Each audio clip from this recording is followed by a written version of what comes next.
I started this gangster shit. And this the mother thanks I get. I started this gangster shit. And this the mother thanks I get. Yeah, it's Comic Artist Pro Secret. Shh, all right, fake audience. Okay, settle down now. Let's get this video done. I'm very busy tonight. I'm very, very busy.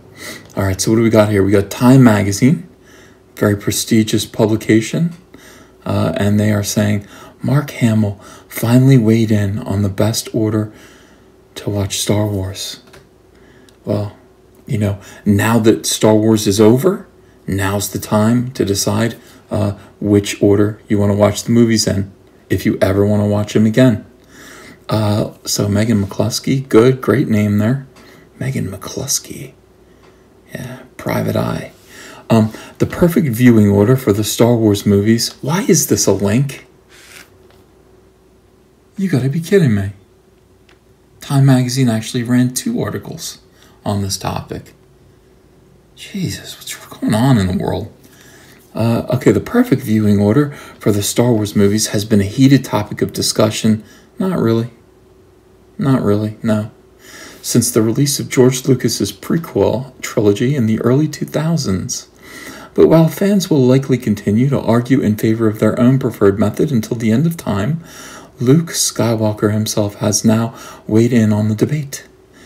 Well, he's Luke Skywalker. His opinion is all that matters. During a recent interview with Collider, Mark Hamill offered his take on the best way to watch the sequentially confusing Galaxy Far, Far Away series, although even he seemed a bit indecisive. Quote, I always think the way they were chronologically released, quote unquote, he explained, quote again, now I may be wrong, but if you're starting out fresh, you may go 1, 2, 3, 4, 5, 6, Rogue One, and you'll notice that he doesn't mention 7 and 8 here, not at first. It's hard.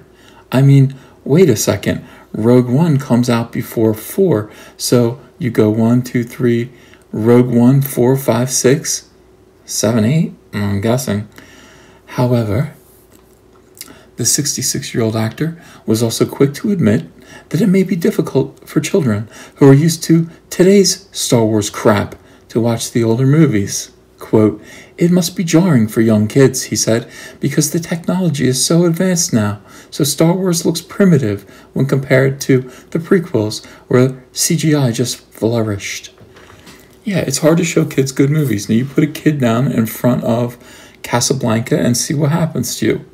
In the meantime, go take your kid to see Peter Rabbit. They'll just watch some CGI of, a garden variety, a rodent sodomizing a dude that looks an awful lot like Clay Aiken. He looks like, that is, I did a whole other video about that. I don't understand how Mr. McGregor, Farmer McGregor, looks like Clay Aiken. I don't understand that. That's not what he looked like in the books. But anyway, they'll watch that movie. You put them in front of a good movie and they'll be like, why? It's so boring.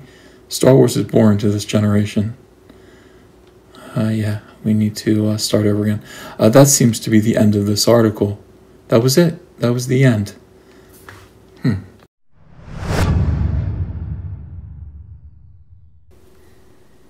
So yesterday, Comic Artist Pro Secrets reported the news that the horrible, irritant Meryl Streep, the most overrated actress in Hollywood, a Hillary flunky who lost big, was perhaps in the running to replace Carrie Fisher as Princess Leia in Star Wars Episode 9. That was the plan. They're saying that was just a rumor now.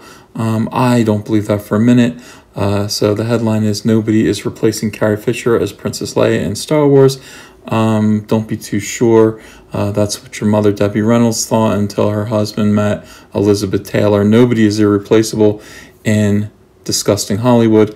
Recently, an internet petition campaigning for Meryl Streep to take over the role of General Leia Organa in Star Wars Episode 9 gained traction, but it is nothing more than a pipe dream. A pipe dream, and shouldn't be taken very seriously. What's a pipe dream? It sounds like a drug reference. The late, great Carrie Fisher portrayed Leia in over 5 films in the franchise, but her tragic passing in December of 2016 raised some questions about Leia's future in the saga. Though Fisher had completed all of her scenes for The Last Jedi, she was supposed to be even more of a factor in Star Wars Episode 9. Just like Force Awakens was Han's movie, Last Jedi was Luke's. That is correct. That is the theory that we have been discussing, and it seems to be true, that this new trilogy was meant, each film, to disgrace and destroy one of the original cast members. So The Last Jedi was meant to disgrace Luke Skywalker, which it did, and The Force Awakens was meant to disgrace, humiliate, embarrass, and degrade Han Solo, which it did. Sorry, Carrie Fisher passed on to her reward in heaven. There are angels singing around her all the time right now, and you guys can't get your hands on her or Princess Leia. Sorry, you're going to have to make another plan.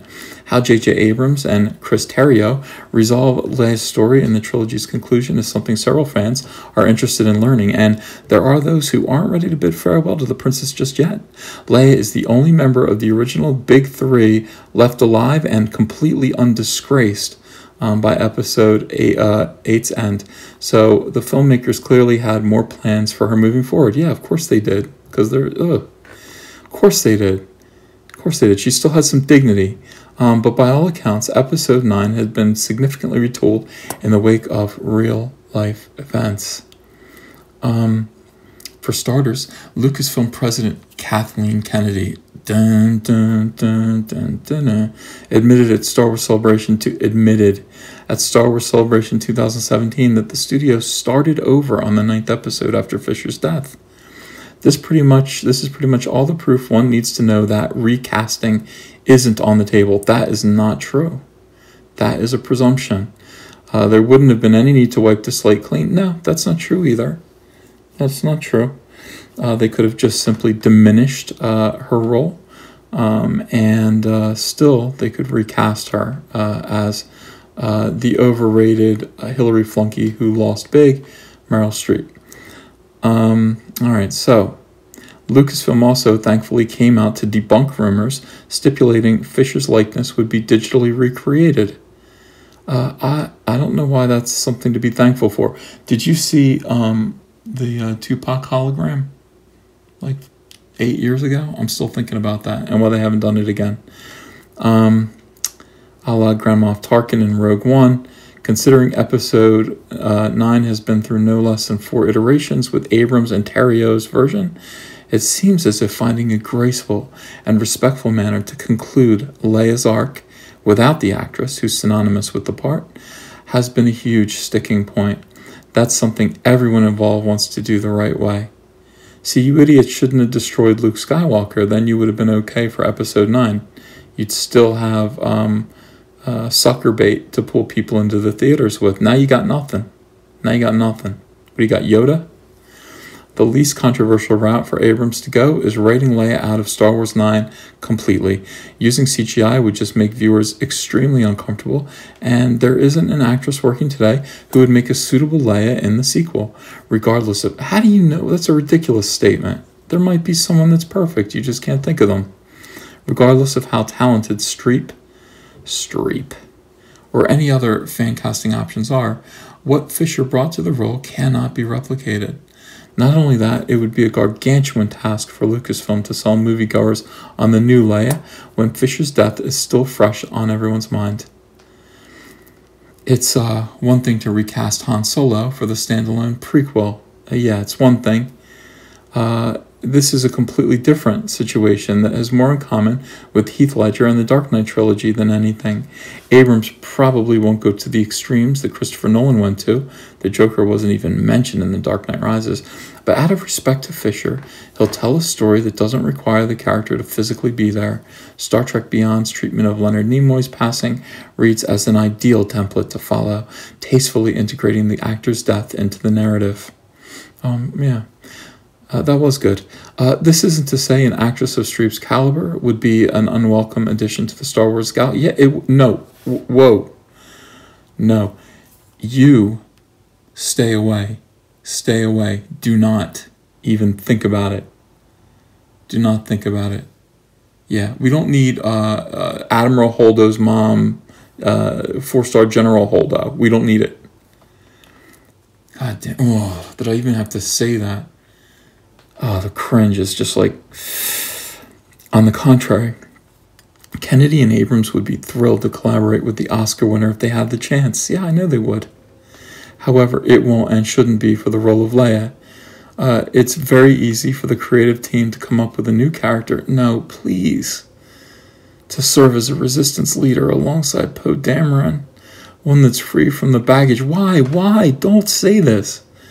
That will come along with stepping in for Fisher. It's unfortunate. I feel I'm deflating. Every article I read, it gets worse and worse. Who are these people? It's unfortunate that we'll never get to see the proper conclusion to Leia's story, but hopefully Lucasfilm finds a way to end the Skywalker saga on the highest of notes. Yeah, wow, somebody's getting high. This is a terrible idea. The idea that there will not be a proper conclusion is untrue. You can conclude it very easily and properly without her being in the story. Yeah, you have destroyed the Skywalker saga. You've destroyed it. You've debased it. You've destroyed it. You have demoralized every Star Wars fan that ever was, and you will continue to. You'll continue to. So we've got this to look forward to. Solo, a Star Wars story, release date May 25th, and then we have Star Wars Episode 9, which will be, like, this is going to be a disaster, okay? This is going to be a pretty big disaster. This is going to be catastrophic.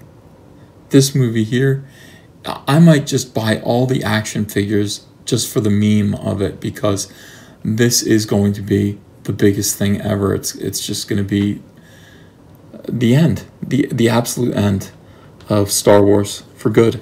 No more after that. I don't know what Rian Johnson thinks he's doing, but whatever. Keeps him off the streets with his round head. But that's going to be it. These are the last two movies. And, you could say, oh, no, that's bad news. No, it's great news. It's great news. Let this all end. Let it end. It's no secret at all that I couldn't do this channel if it wasn't for support from you, my subscriber base, and my Patreon donors. If you'd like to join this community by pledging $1 or more per month, go check out the link in the description below. And I thank you.